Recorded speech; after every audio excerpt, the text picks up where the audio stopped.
नमस्कार दोस्तों, मैं हूं चांदनी। आज की बड़ी खबरें। प्रधानमंत्री नरेंद्र मोदी ने भारत के साथ अपने संबंधों का जश्न मनाने के लिए अमेरिकी कांग्रेस के सदस्यों के एकजुट होने की प्रशंसा करते हुए कहा कि देश में विचारों वाद विवाद अवश्य होना चाहिए, लेकिन राष्ट्र के लिए बोलते समय भी लोगों को एकजुट होना चाहिए। प्रधानमंत्री मोदी ने बृहस्पतिवार को अमेरिकी संसद के संयुक्त सत्र को संबोधित किया। इस दौरान उन्होंने ये टिप्पणियां राहुल गांधी की विदेश यात्राओं के दौरान केंद्र सरकार पर बार बार किया जाने वाले प्रहारों की पृष्ठभूमि में है। राहुल गांधी ने हाल ही में अमेरिका की यात्रा की थी और वह अक्सर देश में समस्याओं से निपटने को लेकर मोदी सरकार की आलोचना करते रहते हैं। सत्तारूढ़ भारतीय जनता पार्टी अक्सर विपक्षी नेता की इन टिप्पणियों को केंद्र सरकार को निशाना बनाने के लिए विदेशी सरजमी से देश की छवि बिगड़ने का प्रयास के रूप में दर्शिता है। प्रधानमंत्री मोदी ने अमेरिकी संसद से कहा, मैं विचारों तथा विचारधारा की बहस समझ सकता हूं, लेकिन आज मुझे यह देखकर खुशी है कि आप दुनिया के दो महान लोकतंत्र भारत और अमेरिका के बीच संबंधों का जश्न मनाने के लिए एक साथ आगे हुए हैं।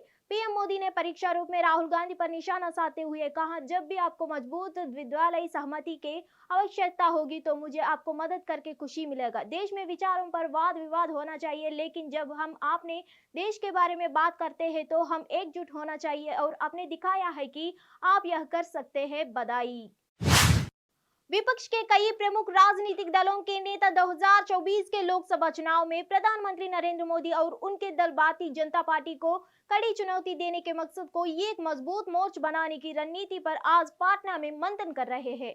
हालांकि बीजेपी ने इस बैठक पर निशाना साधा है। पटना में हो रही विपक्ष की बैठक पर बीजेपी नेता रविशंकर प्रसाद ने तर्ज कसते हुए कहा कि 2024 के लिए विपक्षी दल बारात सजा रहे हैं, लेकिन दुल्हा कौन है अभी उसी का पता नहीं है। जवाब में कांग्रेस सांसद प्रमोद तिवारी ने कहा कि 2024 के लिए दुल्हा तैयार है, ये आपको और जनता दोनों को पसंद आएगा। कांग्रेस सांसद प्रमोद तिवारी ने रविशंकर प्रसाद का जवाब दिया है। उन्होंने कहा कि बीजेपी दूल्हे की चिंता न करे, 2024 के एक ऐसा दुल्हा मिलेगा जो दुल्हन को भी पसंद आएगा और आपको भी। बीजेपी बस बारात के स्वागत की तैयारी करे, लेकिन क्या वह दिल्ली और पंजाब में सबसे पुरानी पार्टी के साथ सीट बांटकर समझौता करेंगे? उन्होंने पूछा, आज भले ही नीतीश कुमार से मिलने गए हो, लेकिन क्या वह पंजाब और दिल्ली में कांग्रेस के लिए सीटें छोड़ेंगी? केंद्रीय गृह मंत्री अमित शाह 2 दिन के जम्मू कश्मीर दौरे पर पहुंचे और जम्मू में रैली में शिरकत की। मोदी सरकार के 9 साल पूरे होने को लेकर अमित शाह ने कहा कि मोदी सरकार पर भ्रष्टाचार का कोई आरोप नहीं लगा। देश लगातार विकास का रास्ते पर आगे बढ़ रहा है। अमित शाह ने जम्मू कश्मीर के हालात को लेकर परिवारवाद पर हमला बोला। शाह ने कहा कि कई साल तक जम्मू कश्मीर में 3 परिवारों का शासन रहा है। अमित शाह ने शुक्रवार को कहा कि मोदी सरकार ने देश में भ्रष्टाचार के खात्मे के लिए एक मजबूत नींव रखी है, जबकि पूर्ववर्ती संयुक्त प्रगतिशील गठबंधन सरकार 12 लाख करोड़ रुपए की घोटाले में शामिल थे।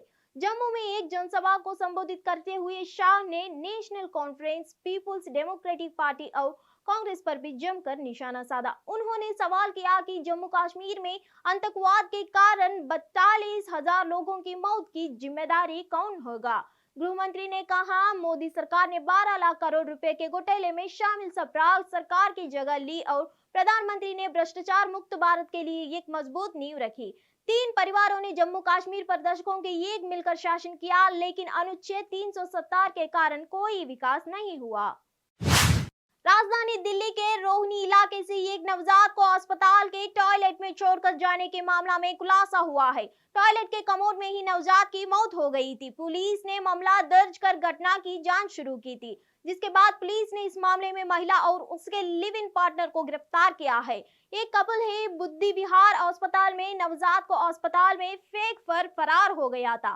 पुलिस का कहना है कि मामले में लिव इन कपल के साथ उनके 3 साथी भी शामिल थे, जिसको लेकर जांच की जा रही है। पुलिस ने मामले को खुलासा करते हुए आरोपियों की पहचान कर ली है। आरोपी महिला यूपी के रामपुर की रहने वाली है। वो दिल्ली में अपने लिव इन पार्टनर के साथ रह रही थी।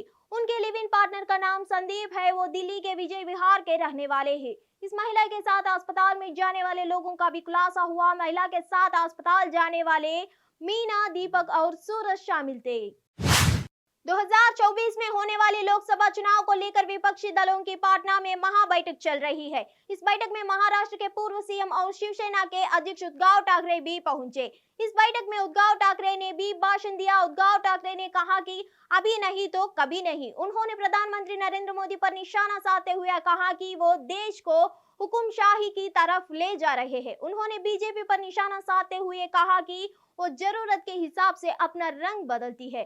पाटना में उद्धव ठाकरे के साथ उनके बेटे आदित्य ठाकरे और संजय राउत भी पहुंचे हैं। एनसीपी प्रमुख शरद पवार भी इस बैठक में शामिल हुए हैं। गौरतलब है कि ये समय में बीजेपी का साथ सरकार चलाने वाले उद्धव ठाकरे के रिश्ते पार्टी से खराब हो गए। बीजेपी और उद्धव एक दूसरे के दूर विरोधी हो चुके हैं। बीजेपी पर अक्सर शिवसेना प्रमुख निशाना साधते रहे हैं। उधर बीजेपी के सीनियर नेता और महाराष्ट्र के डिप्टी सीएम देवेंद्र फडणवीस ने पाटना में विपक्षी दलों की बैठक और उद्धव ठाकरे पर चुटकी ली। उन्होंने कहा कि पीएम मोदी को हटाने के लिए विपक्षी नेताओं ने बुलाई बैठक है, लेकिन वे परिवार को बचाने के लिए एक साथ आते हैं। वे यह तय करने के लिए एक साथ आए कि अपने परिवार के लिए सत्ता कैसे बरकरार रखी जाए। सत्ता उनके पास कैसे है, ये उनका पेशा है। उन्होंने दावा किया कि मोदी सरकार के खिलाफ ये कितना भी एकजुट हो जाए, 2024 में इन्हें कोई फायदा नहीं होगा। 2024 में जनता और मजबूती से मोदी के साथ होगा। फिर मिलेंगे अगले खबर के साथ।